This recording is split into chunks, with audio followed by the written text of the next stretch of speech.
Dhanik Bharat educational institutions inter IIT JEE NEET admission open. ఉత్తరాంధ్రలో ఒక్కసారిగా వాతావరణం మారిపోయింది. శ్రీకాకుళం, విశాఖపట్నం జిల్లాలో కుండపోత వర్షాలు కురుస్తున్నాయి. నిన్న మొన్నటి వరకు రికార్డు స్థాయిలో ఉష్ణోగ్రతలు నమోదయ్యాయి. ఇప్పుడు వర్షం వల్ల ఒక్కసారిగా చల్లబడి వాతావరణం మాత్రం కొంతవరకు ఉపశమనం కలిగిస్తుంది.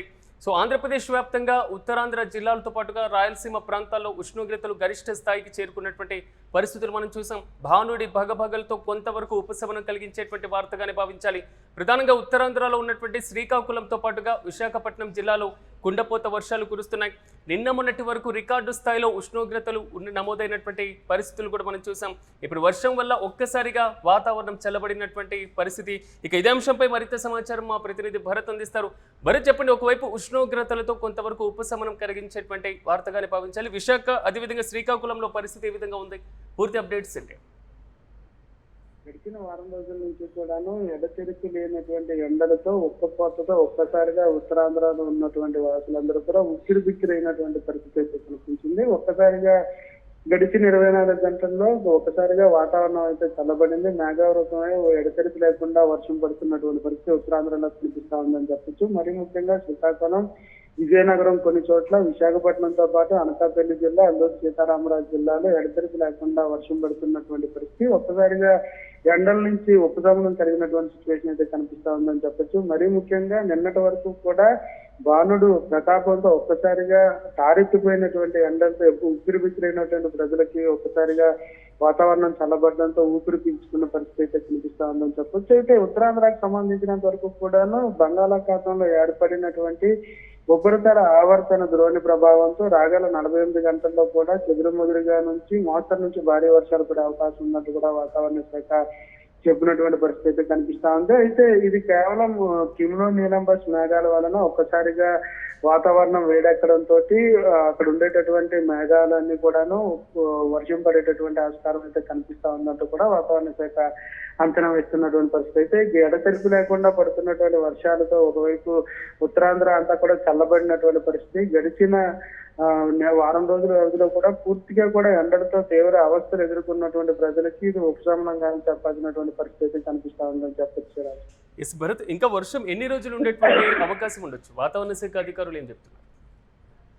ఏదైతే బంగాళాఖాతంలో ఏర్పడినటువంటి ఉపరితల ఆవర్తన ద్రోణి ప్రభావం రాగల 48 గంటల్లో కూడా ఉత్తరాంధ్రలో ఉండబోయే అవకాశం ఉందంటూ కూడా చెదురుముదురు నుంచి భారీ వర్షాలు పడే అవకాశం ఉందని వాతావరణ శాఖ చెప్తున్నటువంటి పరిస్థితి కనిపిస్తా ఉంది. అయితే మరీ ముఖ్యంగా ఉత్తరాంధ్రతో పాటుగా తూర్పుగోదావరి జిల్లాలో కూడా కొన్ని చోట్ల చెదురుముదురుగా వర్షాలు పడే అవకాశం ఉందంటూ కూడా వాతావరణ శాఖ అలర్ట్ జారీ అయినటువంటి పరిస్థితి. మరీ ముఖ్యంగా గడిచిన వారం రోజుల వ్యవధిలో పూర్తిగా కూడాను ఎండల తాటికి తీవ్ర ఇబ్బందులు ఎదుర్కొన్నటువంటి ఉత్తరాంధ్ర వాసులకి ఒక్కసారిగా చల్లబడ్డంతో ఊపిరి పీల్చుకున్నటువంటి పరిస్థితి కనిపిస్తా ఉంది. రాగల 48 గంటలు కూడా ఇదే పరిస్థితి కొనసాగే అవకాశం ఉండబోతోంది. ఇక్కడ నుంచి వర్షం పడడంతో ఒక్కసారిగా ఉక్కపోతతో పాటుగా ఎండ తీవ్రత కూడా తగ్గినటువంటి పరిస్థితి. రాగల వారం రోజులు కూడాను ఎండ తీవ్రత మరింత తగ్గే అవకాశం ఉందంటూ కూడా వాతావరణ శాఖ అంచనా వేస్తుంది. తర్వాత మే 10 తర్వాత ఏదైతే రోహిణీ ఖర్చులు ప్రారంభమైనటువంటి నేపథ్యంలో రోహిణీ ఖర్చుల్లో ఇంకా ఉష్ణోగ్రతలు పెరుగుతాయా అనే దానిపైన కొంత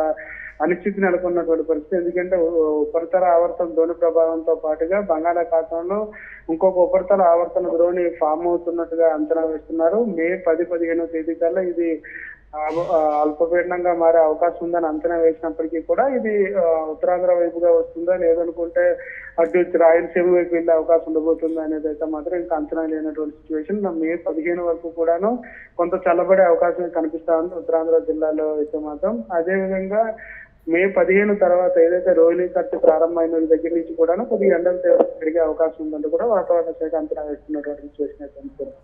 yes Bharat, right, thank you Bharat. ఓవరాల్గా మాత్రం ఉత్తరాంధ్రలో ఒక్కసారిగా వాతావరణం మారిపోయింది. ప్రధానంగా శ్రీకాకుళం, విజయనగరం, మరి ముఖ్యంగా విశాఖపట్నం జిల్లాలో కుండపోత వర్షాలు కురుస్తున్నాయి. సో నిన్న మొన్నటి వరకు రికార్డు స్థాయిలో ఉష్ణోగ్రతలు నమోదైనటువంటి ఈ జిల్లాలో ఇప్పుడు వర్షంతో ఒక్కసారిగా మాత్రం వాతావరణం చల్లబడింది. అయితే భారత వాతావరణ శాఖ కూడా ఇప్పటికే రానున్నటువంటి 48 గంటల పాటు వర్షాలు పడేటువంటి అవకాశం ఉన్నట్లుగా ఈ జిల్లాలు కూడా ప్రకటన విడుదల చేసినటువంటి పరిస్థితి. మరి ముఖ్యంగా ఒకవైపు ఉష్ణోగ్రతలతో భానుడి భగభగలతో అల్లాడిపోయినటువంటి ఉత్తరాంధ్ర ప్రజలు కొంతవరకు ఈ వర్ష ప్రభావంతో ఊపిరి పీల్చుకుంటున్నటువంటి నేపథ్యం. మే 15 తర్వాత రోహిణి కార్తీ ప్రారంభమయ్యేటువంటి అవకాశం కూడా ఉంది. సో ఇలాంటి సందర్భంలో ఇప్పుడు వానలు రావడం, మరి ముఖ్యంగా ఉపరితల ఆవర్తన ద్రోణి ప్రభావంతో మాత్రం ఉత్తరాంధ్రలోని పలు కీలకమైనటువంటి జిల్లాల్లో మాత్రం మోస్తరు నుంచి భారీ వర్షాలు పడేటువంటి అవకాశాలు అయితే కనబడుతున్నాయి. శ్రీకాకుళం, విజయనగరం, విశాఖపట్నం జిల్లాల్లో, ఉమ్మడి జిల్లాల్లో వర్షాలు కుండపోతగా పడుతున్నటువంటి వైరం. సో రానున్నటువంటి 2 నుంచి 3 రోజులు అంటే ఆల్మోస్ట్ 48 గంటలైతే భారీగా వర్షాలు పడేటువంటి అవకాశం ఉందని, వాతావరణం కూడా కొంతవరకు చల్లగా ఉండేటువంటి పరిస్థితులు ఉన్నాయని భారత వాతావరణ శాఖ అధికారులు వెల్లడించారు.